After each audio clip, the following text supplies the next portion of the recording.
하나님은 성부, 성자, 성령 삼위일체이십니다. 구약시대에는 성부시대라 그러지 않습니까? 그러면 성자, 성령은 안 계셨나? 아니죠. 그 인간이 자라고 성장하고 성숙하는 데 따라서 인간이 시야, 시선 그런 것들이 더 깊어지고 넓어지고 높아짐에 따라서 그 크고 크신 하나님, 너무 커서 인식이 불가능한 그런 하나님을 하나씩 하나씩 알아가는 거죠.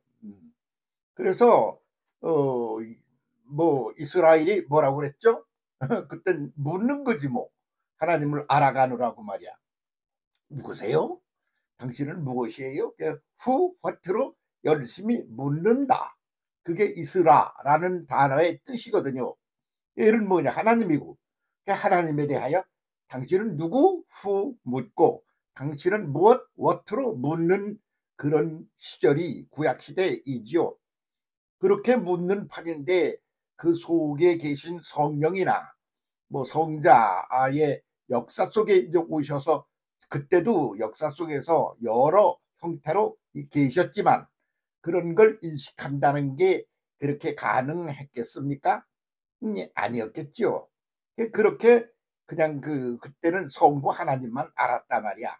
근데 성부 하나님도 제대로 몰라가지고 그러니까 그걸 어떤 시스템 하에서 그것을 인식시키기 위하여 율법이라는 게 있었고 말이지. 어떤 규칙적인 것, 시스템적인 것 이런 것들을 뭐 인식시키고 그러는 것이 구약시대다. 이렇게 말해야 되겠죠. 그런데 그때도 성자의 역사도 있어서 살아가는 일 속에서 삶 속에서 그 삶의 과정을 통하여 하나님을 뵙고 만나고 그러는 게 없던 게 아니지 않습니까? 그래서 사람들이 이동도 하고 뭐 사는 게 모세가 말이지 강변에 버려지고 말이야. 그걸 주워가고 말이야. 또 뭐 임금네 집에 뭐 애기가 되어서 들어가고 뭐 그런 거 같은 게 이제 그냥 성자 시대 같은 그런 요소가 이제 진행되었던 거죠. 그래서 하나님의 성부, 성자, 성령 삼위일체 하나님이시라 그러는 것은 그것은 세월이 흐름에 따라 새로 만들어진 게 아니고 태초부터 그렇게 계신 분이셔. 그런데 그것을 알아가는 과정에서 우리가 미처 잘 몰라가지고 말이야. 그래가지고 여기까지 그 새로운 것을 새롭게 이제 발견하고 만나고 그러는 거지. 그래서 성부 시대에서 성자 시대가 열리는 것이고 성령 시대가 열리는 것이고 그렇다 그런 말씀입니다. 그래서 성령의 성부, 성자, 성령 삼위일체 중에 성령으로서의 하나님, 그 구약 시대도 있었던 것이죠.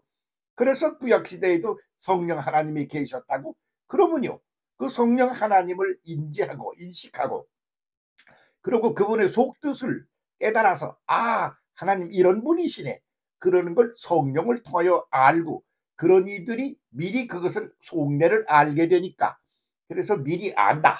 앞질러 안다. 그래서 선지자. 미리 안다. 그래서 선지자라 그렇게 불렀다. 그런 말이죠. 그 선지자가 뭐 어떻게 해야 되나? 그래서 선각자, 선지자. 그렇게 해서 그분들이 막 뭐라고 하는 거요. 미래를 막 침을 튀기면서 왜? 자기들이 깨달았는데 말이야. 그걸 인지하고 알고 그렇게 살아가고 그러는 인간이 아직 안 보여. 그러니까 속이 터지지. 그래가지고서 그 예언자라고 그러는 말, 그 말의 그 히브리어 헬라어의 뜻이 나중에 그런 말이 이제 성경에 나와가지고 쭉 이제 성경도 되고 막 이럴 땐 헬라어 시대니까 헬라어로 그걸 말할 때 그 헬라어로 말하는 선지자라는 말의 그 뜻이 말이야. 그 선지자 또 예언자 이렇게 말하는 것이 이게 무슨 뜻이냐? 그러면 얼굴에 말이야. 헬라어가 프로페테스 그런 단어인데 얼굴이 빨개져 가지고 왜? 그냥 흥분을 한 거요. 어휴 깜짝이야. 이런 분이었네. 그래서 깜짝이 놀라가지고 그냥 하나님을 발견하니까 속내를 영적인 하나님과 맞닥뜨리니까 깜짝 놀래가지고 그냥 말이야 얼굴이 새빨개져가지고 말이야. 응?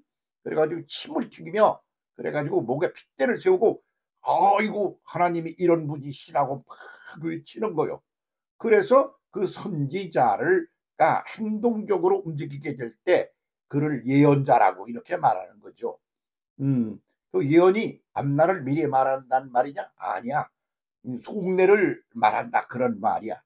그래서 예언자가 그 뭐 누가 얘기해요? 누가 알아들어 그걸? 예? 뭐 3살 먹은 어린애 보고 뭐 굉장한 얘기를 철학적인 얘기를 하면 걔가 알아듣겠어? 그러니까 속이 터지지. 말은 해지만 들어주는 사람이 깨닫는 사람이 하나도 없으니까 그러니까 얼굴이 빨개져 가지고 말이야. 응? 얼굴이 홍당무가 돼 가지고 말이야. 그래가지고 막 침을 휙 튀기면서 막 떠들어대는 거야. 그렇게 막 떠들어대다 보니 목에 핏대가 막 서 있는 거야. 그래서 열정적으로 하나님의 본질을 외쳤다. 왜? 알게 되어 깨달아서 어느 때 구약시대 성부시대에 이미 성령에 의하여 그렇게 하나님의 성부 성자 성령 중에 성령의 그런 하나님의 구도 그 내용 실제적인 그런 시스템 그런 걸 깨달은 이가 그렇게 외쳤다. 그게 선지자이고 그것이 선각자이고 그리고 예언자이고 그랬다 그런 말이죠. 그땐 그런 나름대로 그랬습니다. 근데 세월이 흐름에 따라 역사 속에서 그것이 일반화되어 가는 거요. 일반화, 보편화되어 간다 말이지. 그래서 이제 예수 시대를 지나고 성령 시대가 오니까 그게 일반화, 보편화를 되어 가는 거지.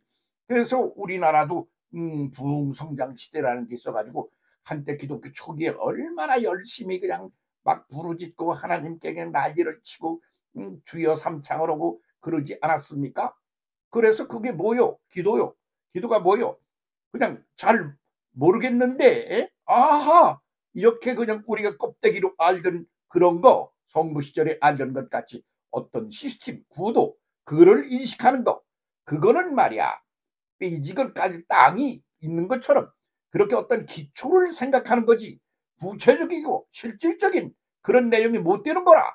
그러니까 이게 뭐야? 그래가지고 핏대를 올리고 세우고 얼굴이 빨개져 가지고 그렇게 외치는 예언자 같은 사람들이 현대 속에서 등장한단 말이지. 그런 사람 보고 부흥사라고도 그러고 신령파라고도 그러고 그랬단 말입니다. 그런데 그 시절에 나온 그 신령파 부흥사라는 이들이 그런 성령에 대한 이해나 그 깊이가 얼마나 제대로 돼 있었나 그렇게 볼 때 그때는 그게 그냥 굉장해 보였지만 신비스러워 보였지만 세월이 흐름에 따라 신비가 사라지는 거예요. 왜? 일반화 보편화가 되면 신비가 사라져버려. 그래서 어떤 유행하는 게 생기잖아. 그러면 제일 먼저는 인기가 충천하고 난리를 치지. 세월이 흐르면서 그것이 일반화 보편화가 되면 나중에 쓰레기처럼 취급을 받는단 말이지. 그래서 그 부흥사한다든가 또는 기도를 많이 해서 기도원이란다든가 이런 게 일종의 쓰레기 취급을 당해서 지금은 사라져버리고 없단 말이야. 기도원은 없어졌어. 부흥회도 없어졌어. 왜 없어졌나? 그런 유치기, 유년기 그런 차원에서 시스템 하에서 이해를 하던 것들은 이미 지나가 버린 거지. 좀 더 기품을 추구해야 될 그런 때 우리가 서 있단 말이지. 근데 그리 가면 그게 신비스럽지 않겠어? 아, 처음 보는 거. 아이고, 뭐 이런 게 다 있었네? 그래서 처음 보는 그럴 때의 그 놀라움 같은 거, 신선한 충격, 뭐 이런 게 좀 있어야 되는데, 이런 것은 이미 신선하지 않아. 왜? 옛날 것이 다 되어버린 거요. 그러니까 스멀스멀해가지고 그냥 별로 그렇게 감동스럽지도 못한 시대를 살아가는 게 오늘의 하나님을 안다고 하나님을 알겠다고 그러는 이들의 하나의 겉모습이 되어 있다. 그런 말씀인 거지요. 그러면 뭐 언제나 그랬나? 항상 그러다가 새롭게 만나 배울 때 그 쇼크, 그 충격에 못 잊어서 그래가지고 새 시대를 막 그냥 또 예언자처럼 말이지 선지자처럼 선각자처럼 그렇게 그걸 미리 남보다 먼저 깨닫고 만나고 그래서 충격을 받은 이들이 그 이들이 그게 선지자지 선각자이지. 그러면 그걸 가만히 가지고 있을 수가 없잖아. 그러니까 또 얼굴이 빨개져 가지고 목에 핏대를 세우고 침을 튀기며 질 수밖에 없는 거지. 근데 아직 그렇게 하던 시대가 갔어. 그 시대 것은 그 시대에 적절했어. 그런데 그거를 이미 그 인간이 말이야 수준이 그레이드가 막 올라가 있어. 그거 가지고는 누가 놀랄 사람이 하나도 없는 거야. 그래가지고 사람이 인지를 가지고 머리통을 가지고 생각하니까 AI가 기계가 다 새로 하는 거 아니야? 응? 그러니까 뭐 사람이 뭐 인간이 특별하다고 특별하긴 뭘 특별나 기계가 다 하는데 말이야. 그렇게 되는 거 아닙니까? 그러니까 그렇게 되는 마당에 그게 무슨 신비야? 신비가 아니잖아. 그러면 이제 그런 시대가 다 가버렸나? 그렇지, 갔지. 그러면 어떻게 되나? 또 더 나은 구체적인 것이 다가오지. 그 과거가 그랬단 말이야, 역사를 들여다보면. 그래서 새로운 신비주의가 나온다. 그렇게 보는 거죠. 그것이 하나의 시대 변천의 하나의 고정된 시스템이에요. 하나의 시스템이다 그런 말이야. 그러니까 또 더 깊은 영성 시대를 내보이고 그래서 그것에 그냥 깜놀한 사람들이 얼굴이 빨개져 가지고 핏대를 세우며 침을 튀기며 외치는 그런 시대가 다시 또 오는데 그것은 옛날과는 달리 그레이드가 싹 올라간 제3의 것이 온다. 그걸 보고 이제 성령 시대의 보편화, 일반화. 그게 무슨 소리요? 어? 구약 시대에도 그렇게 깨달음을 갖고 성령 거룩한 하나님을 영으로 맞아서 맞닥뜨려서 놀라워 가지고 신비해 가면서 외친 분들이 있잖아요. 구약 시대도 있었네.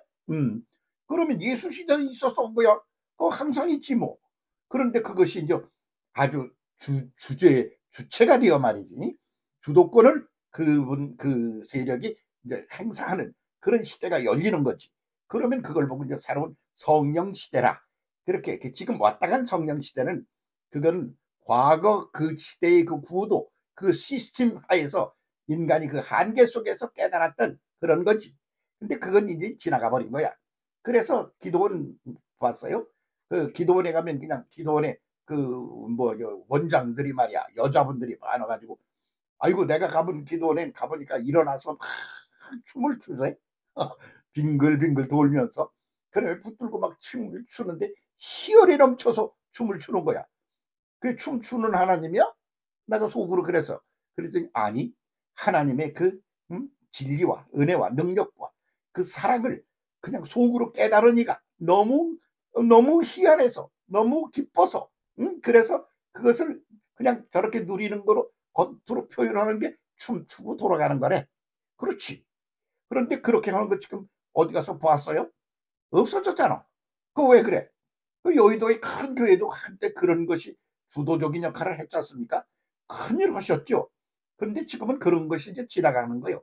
그러면서 더 나은 성령 시대로 그렇게 더 나은 하나님의 뭐 속내를 깊이 제대로 이해하는 그런 시대로 우리가 전진하고 있는 중이다 그런 말이지. 그게 구체화되질 못하고 모든 이들에게 호소력이 있는 그런 시대가 아직 아니야. 그러니까 지나간 시대가 소멸되는 거예요. 그리고 전혀 놀라운 새로운 성령 시대가 흥건하게 인류 속에 퍼지게 될 거다. 그렇게 본다는 말이죠. 그런데 그런 건 어떻게 되느냐 여러분. 사람을 보면 어떻게 생겼나요? 맨 꼭대기에 머리가 있잖아요. 머리가. 여기서 생각하는 거예요. 그 머리 밑에 눈이 있어. 모든 걸 보고 그래서 자료를 수집하는 거예요. 눈으로. 그 밑에 이게 양옆으로 귀가 있어. 귀로 자료를 수집하는 거예요.